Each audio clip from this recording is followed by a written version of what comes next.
Hello दोस्तों, good evening. कैसे हैं आप सभी? देखिए, आज मार्केट में थोड़ा उठा पटक रहा।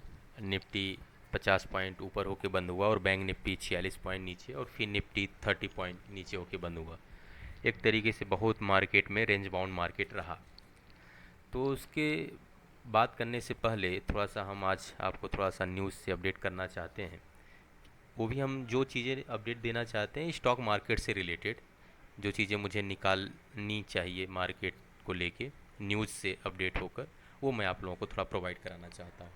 देखिए, अभी सीएनबीसी के हेड हैं, उन्होंने इंटरव्यू लिया मोदी सर का, प्राइम मिनिस्टर सर का। तो उसमें कुछ बातें जो हुई उस पर मैं थोड़ा सा डिस्कस करना चाहता हूँ, जो कि जो हम लोगों के मुद्दे की बात हो, राजनीति को अलग रख के। क्योंकि ये स्टॉक मार्केट के अगर आप बिजनेस पॉइंट ऑफ व्यू से देखते हैं तो आप वो पॉइंट निकालिए जो आपके लिए बेनिफिशियल हो। ठीक है। और उन्होंने बोला कि वैश्विक संबंधों का भी मूल मंत्र है सबका साथ सबका विकास, सबका विश्वास सबका प्रयास। ठीक है। तो ये दो चार पॉइंटें उन्होंने बोला। फिर उन्होंने बोला कि देखिए, इससे देश को प्रगति के लिए एक साथ लाने और अंतिम छोर तक विकास का फल पहुंचाने में बहुत बड़ा लाभ दिया है। आज इस मॉडल की सफलता को अंतर्राष्ट्रीय स्तर पर भी पहचान मिल रही है। वैश्विक संबंधों में भी यही हमारा मार्गदर्शक सिद्धांत है। प्रधानमंत्री ने कहा कि भारत के पक्ष में जो बात काम करती वो ये है कि देश विकासशील दुनिया के हितों को आगे बढ़ा रहा है, जिसमें अफ्रीकी संघ के देशों जैसे G20 में प्रतिनिधित्व नहीं करने वाले देशों के हित भी शामिल हैं। और एक बात और उन्होंने कहा कि शायद G20 के इतिहास में पहली बार दुनिया 3 विकासशील देशों के साथ, इंडोनेशिया, भारत और ब्राज़ील, यह तिकड़ी ऐसे महत्वपूर्ण समय में विकासशील दुनिया की आवाज़ को बुलंद कर सकती हैं जब वैश्विक भू राजनीति के कारण तनाव बढ़ गया है। उन्होंने एक चीज़ बोला कि वसुधैव कुटुंबकम सिर्फ एक नारा नहीं है, G20 में लिए गए फैसले होंगे दुनिया के लिए अहम। तो मोदी ने कहा भारत का विकास स्वच्छ और हरित विकास है। भारत का विकास मानव केंद्रित दृष्टिकोण के साथ हासिल किया जा रहा है, जिसे दूसरे देशों में भी दोहराया जा सकता है। भारत की बढ़ोतरी वैश्विक दक्षिण के हितों को आगे बढ़ाने में मदद कर सकती है। भले ही 2024 में वैश्विक विकास जो है धीमा होने वाला है, लेकिन आईएमएफ और rating agency Moody's investor services जैसे अंतर्राष्ट्रीय संस्थान भारत को वैश्विक अर्थव्यवस्था में एक उज्ज्वल जगह मानते हैं। तो एक तरीके से आप ये देख सकते हैं कि जिस हिसाब से उन्होंने इस पॉइंट को बताया है, मैं ये क्यों बताने की कोशिश किया, आप पढ़ भी सकते हैं मनी कंट्रोल पे जाके।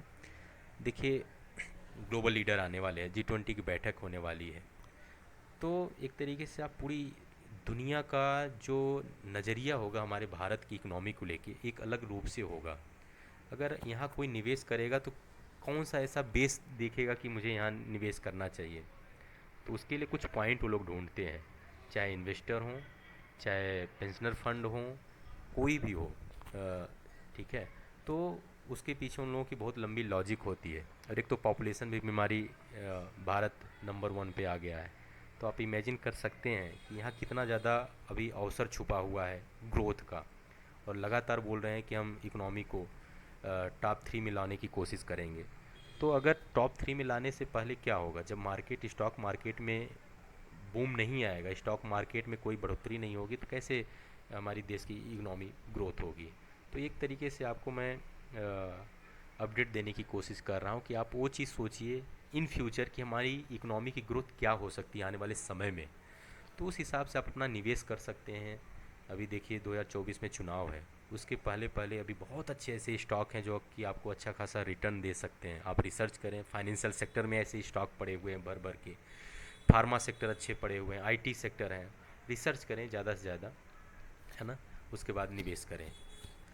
अब देखिए निफ्टी में हुआ क्या आज, ये एक तरीके से गैप अप हुआ। और गैप अप हुआ, फिर दिन के दौरान, एक मिनट, गैप अप हुआ, फिर दिन के दौरान 19,500 के आसपास आया। और फिर उसके बाद ये 19,580 पे क्लोजिंग हुआ। तो हम कल करें क्या, अभी तक तो ये स्ट्रॉन्ग मोमेंटम निफ्टी का बना हुआ, क्योंकि आज निफ्टी को जो सपोर्ट देने वाले स्टॉक थे, अपोलो हॉस्पिटल थे, फार्मा सेक्टर के कुछ स्टॉक थे, आईटीसी के कुछ स्टॉक थे, कुछ कह सकते हैं आईटी सेक्टर के स्टॉक थे। आज फाइनेंशियल सेक्टर में थोड़ी सी नरमी देखने को मिली। तो अभी देखिए, आप ये करिए कि अगर आपको ये मिले 19,550 या 520 के आसपास, तो आप एक पोजीशन बना सकते हैं कल के लिए, क्योंकि एक्सपायरी है। तो ये 600 और 600 अगर ब्रेक करता है, ये जो सपोर्ट आप देख रहे हैं ये स्ट्रॉन्ग रेजिस्टेंस है। अगर ये ब्रेक करता है तो अच्छी खासी फिर शॉर्ट कवरिंग आएगी, और ये शुरुआत हो चुकी है। अब मार्केट में कोई भी ज़्यादा डाउनफॉल नहीं है। आपको एक बात बता दूंगा कि नीचे मैक्सिमम 150-200 पॉइंट है, उसके बाद ये मार्केट में बहुत तेज़ी से मूव आनी शुरू हो जाएगी। और देखिए डेली अगर आप ट्रेड करते हैं तो अप डाउन देखने को मिलेंगे, मगर अगर आप ओवरऑल व्यू देखते हैं उस पर्सपेक्टिव से, निवेश की पर्सपेक्टिव से, तो आप अच्छा खासा निवेश कर सकते हैं आने वाले समय के लिए।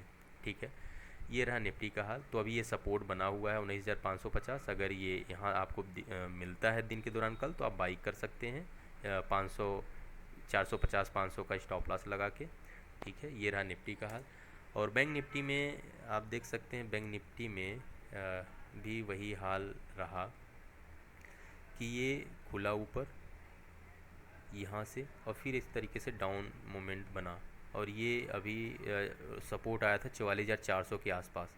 तो अब इसमें क्या, ये हमारा सपोर्ट है, देखिए ये सपोर्ट को ब्रेक नहीं किया आज दिन के दौरान 44,400, और एक नया जो दूसरा सपोर्ट है हमारा 44,200 का है। तो ये सपोर्ट ब्रेक करता तो फिर अच्छी खासी ये 44,200 आपको देखने को मिलता। तो आप ये दो सपोर्ट ध्यान में देख के प्ले कर सकते हैं। और मार्केट में अभी बुलिश मूवमेंट बना हुआ है, और आप हमेशा अभी बुल पॉइंट की व्यू से ही सोचें, निगेटिव साइड में मत सोचें। थोड़ी सी भी गिरावट आए तो बाई करने की सोचें। तो अभी यही मार्केट का हाल है। ठीक है, और मैं कल आप लोगों को और अपडेट दूंगा। Thank you.